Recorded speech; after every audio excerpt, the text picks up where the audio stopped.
Assalamualaikum warahmatullahi wabarakatuh. Perkenalkan, nama saya Tiara Mila Putri dengan NIM 2303126084. Baiklah, pada video kali ini saya akan mempelajari mengenai instalasi Python. Dan selanjutnya saya akan menginstal aplikasi Python di komputer saya dan mengerjakan latihan soal yang ada di akhir video. Bismillahirrahmanirrahim. Assalamualaikum warahmatullahi wabarakatuh.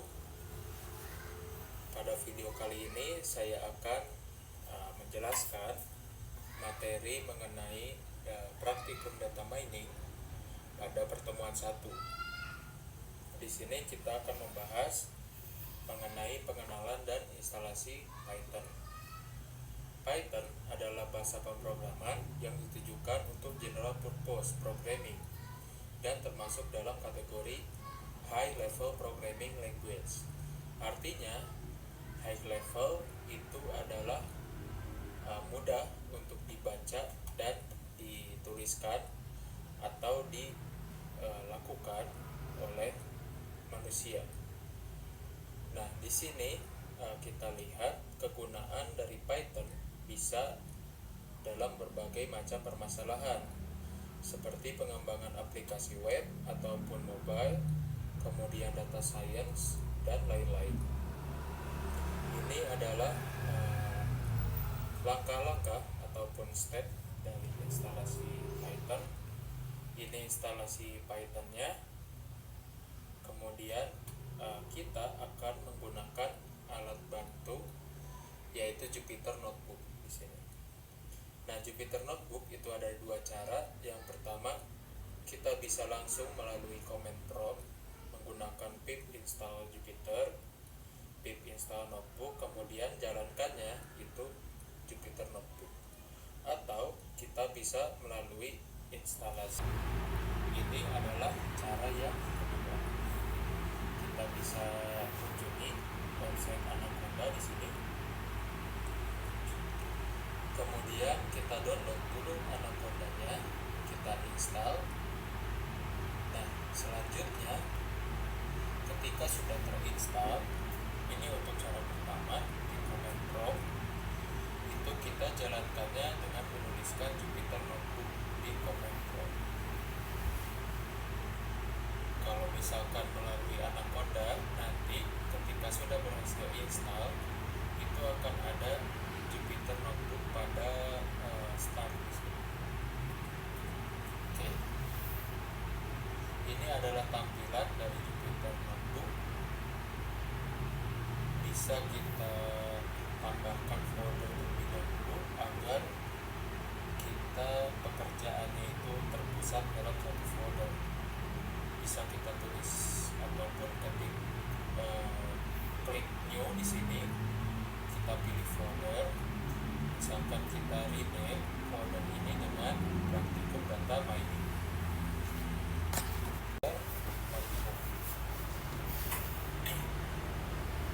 Oke, kita bahas terlebih dahulu mengenai struktur bahasa Python. Yang pertama tentu saja itu ada statement, yaitu berisi instruksi yang diberikan secara garis dijalankan oleh program. Kemudian ada variabel, itu identifikasi yang menampung sebuah informasi. Literal itu adalah sebutan dari data. Kemudian ada operator, simbol-simbol serta penggunaannya. Kemudian dari software itu kumpulan kata-kata memiliki makna khusus sehingga tidak dapat digunakan sebagai penamaan variabel atau literal. Kemudian ada white space, itu spasi dapat dengan khusus untuk menandai serangkaian blok dalam kode Python. Kemudian ada comment, sekumpulan teks yang dituliskan dalam sebuah program tidak akan mengambil hasil dari sebuah program. Pertama, search Python di Google.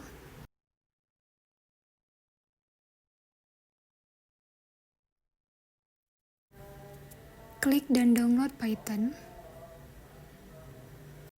Kita tunggu dulu downloadnya sampai selesai.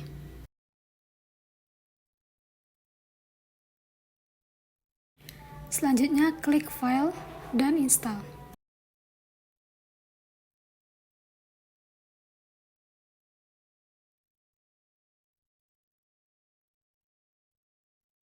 Jika tidak bisa, kita modifikasi. Centang semua dimodifikasi.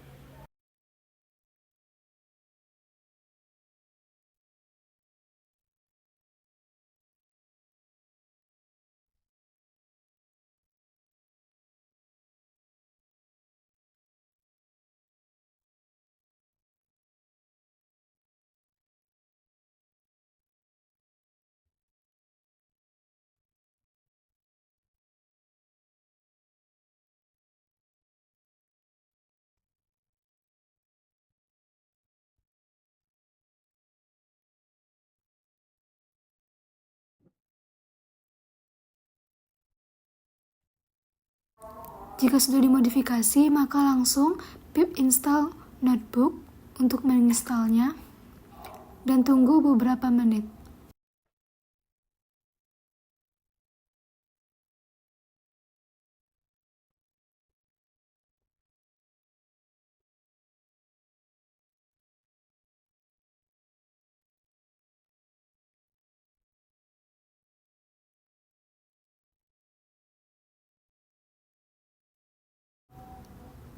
Selanjutnya baru kita panggil Jupyter Notebook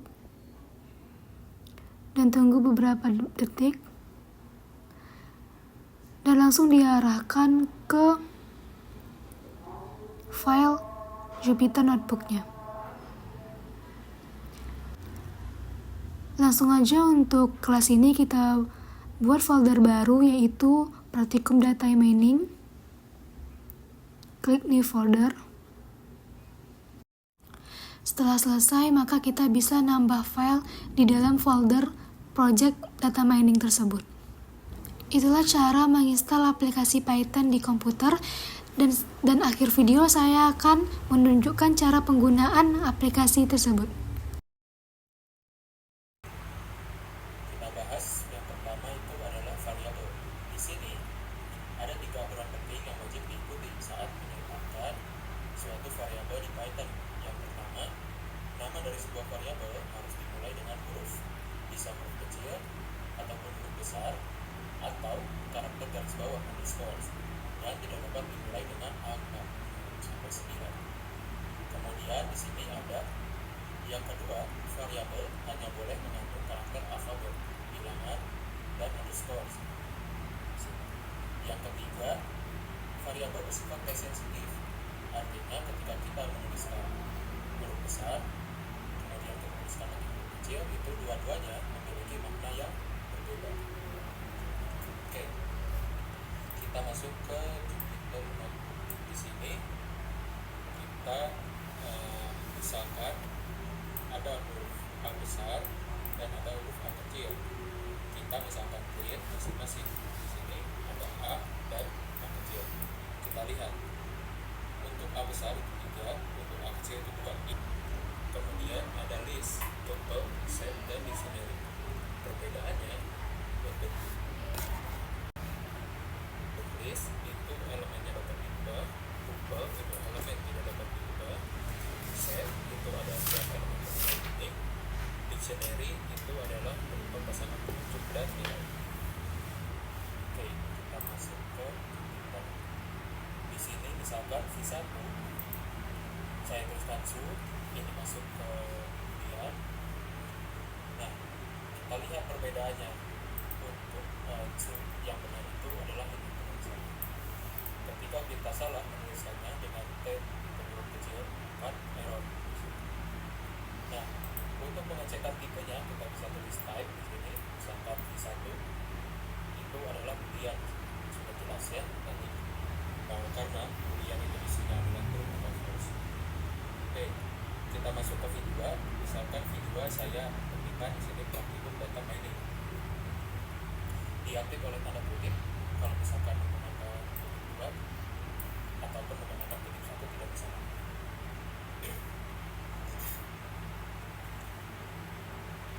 Kemudian di sini misalkan kita cek tipenya itu string. Kemudian ada V3 itu 50 saya isikan. Tipenya itu ada integer yaitu bilangan bulat. Kemudian saya coba V4 di sini isinya 3,14, tentu tipenya itu adalah Ford atau bilangan real, bilangan desimal. Kemudian di sini ada V5. Nah, kita lihat penggunaan kurung siku di sini, isinya adalah 1357. Kita cek tipenya, yaitu menggunakan data yang bertipe list. Artinya bisa kita katakan list itu tipe data yang inputnya menggunakan kurung siku. Nah, berbeda ketika kita misalkan fitnah itu menggunakan kurung global, misalkan di sini mining, di sini kita panggil itu outputnya juga hanya get IMN, tidak lengkap ya. Kita cek tipenya itu adalah set. Artinya kalau misalkan set, ingat tadi yang saya jelaskan, set itu adalah isian yang elemen bertipe unik. Artinya kita tidak menghitung atau misalkan menampilkan data yang ada dua kayak seperti ini. Ada satu. Ini menegaskan bahwa huruf besar dan huruf kecil memiliki makna yang berbeda. Oke. Kemudian di sini kita coba misalkan untuk penamaan variabel diawali dengan angka. Kita lihat akan terjadi error di sini. Invalid syntax karena secara algoritma tidak bisa. Kemudian di sini misalkan saya buat di underscore standar sama dengan 160, kita print maka akan muncul di outputnya, ataupun kita langsung panggil saja tanpa menggunakan print. Nah, lihat perbedaannya ketika kita penamaan variabelnya itu menggunakan spasi, maka itu juga bakal error valid syntax karena sejatinya tidak bisa menggunakan spasi tapi bisa menggunakan underscore. Oke.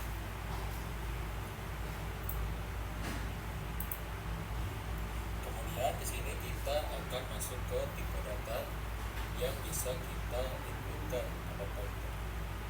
Yang pertama itu adalah boolean, itu adalah variabel ataupun data logik berisi true yang bernilai 1 atau false yang bernilai 0. Kemudian ada string, karakter atau kalimat yang diambil oleh tanda kutip. Kemudian ada integer yang bulat, ada float bilangan real atau desimal. Baiklah, saya akan mengerjakan soal nomor 1. Buatlah sintak pada Python untuk membuat data di bawah ini. Data bertipe list dan elemen merupakan merek handphone. Hilangkan merek handphone Oppo dan masukkan iPhone untuk menggantikan Oppo. Data tipe tuple dengan elemen berupa nama bulan dan pada kalender Masehi. Yang keempat, tampilkan bulan keempat hingga ke-8 pada data C. Yang kelima, data bertipe directory dengan elemen berupa nama mahasiswa, NPM, dan domisili. Langsung saja kita praktek pengerjaannya. Langsung saja kita buat merek handphonenya. Handphones itu ada Samsung,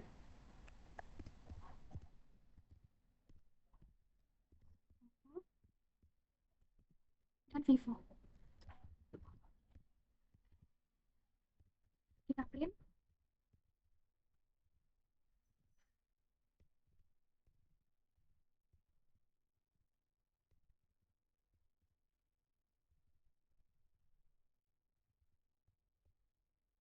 Ini untuk yang A, data bertipe list dengan elemen berupa merek handphone. Ini yang A.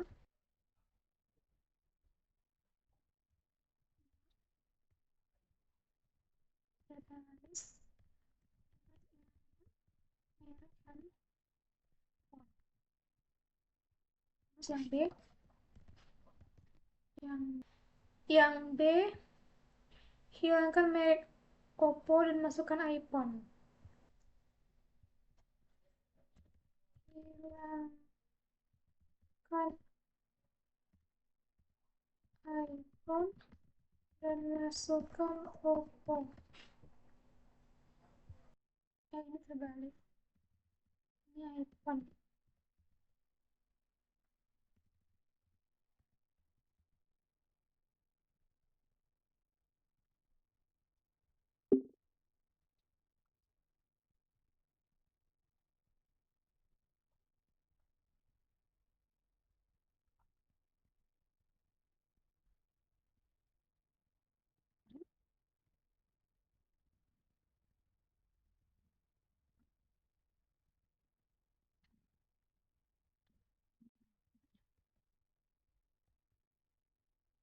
Yang C,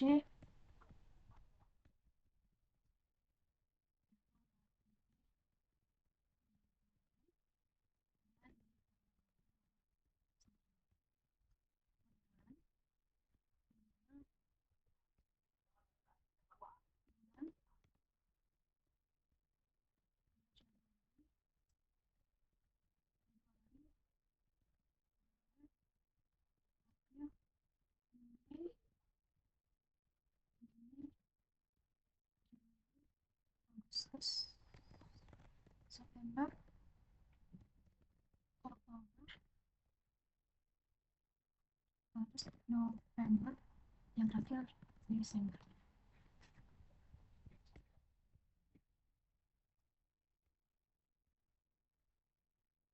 Terus yang D, ini salah penulisan ya?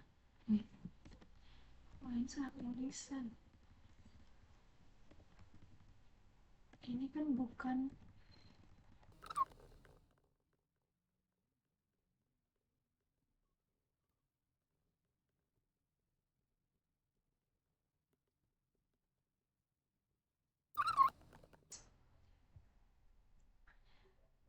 Tampilkan bulan ke-4 hingga ke-8.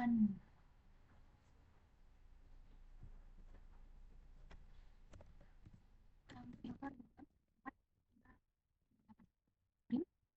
Screen untuk menampilkan bulan ke-4 yang ke-4 sampai 8. Keempat,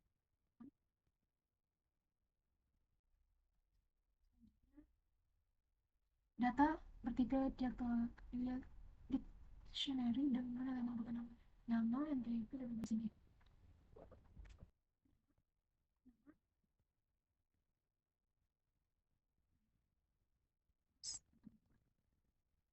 Sama NPM.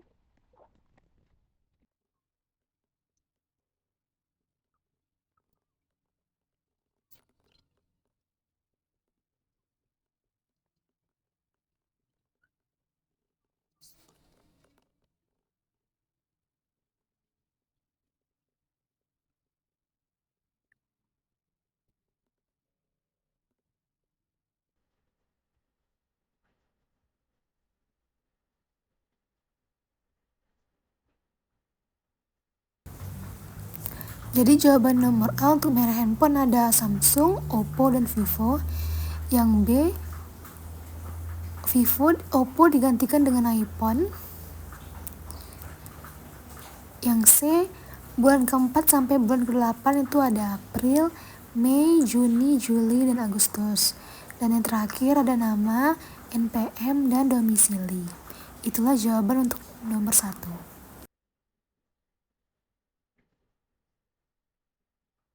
Latihan, nanti akan mencoba mengerjakan latihan nomor 2 di Python.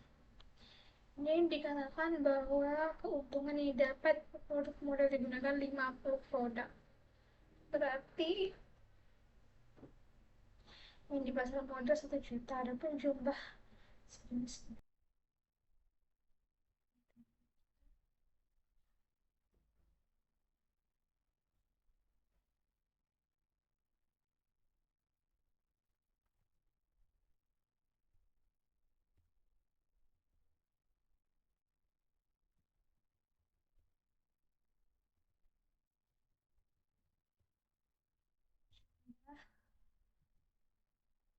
jumlah produknya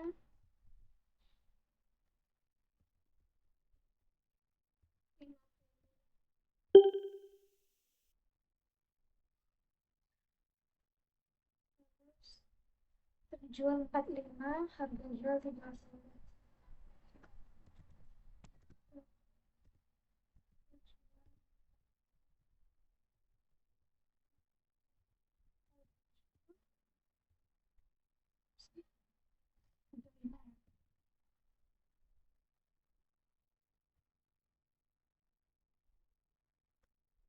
Harga jual 30.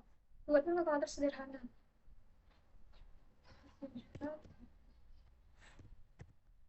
Sederhana.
Jadi modelnya 1 juta, ini produknya dari 50 terus ada 5, harga jualnya 30.000, keuntungannya berarti 350.000.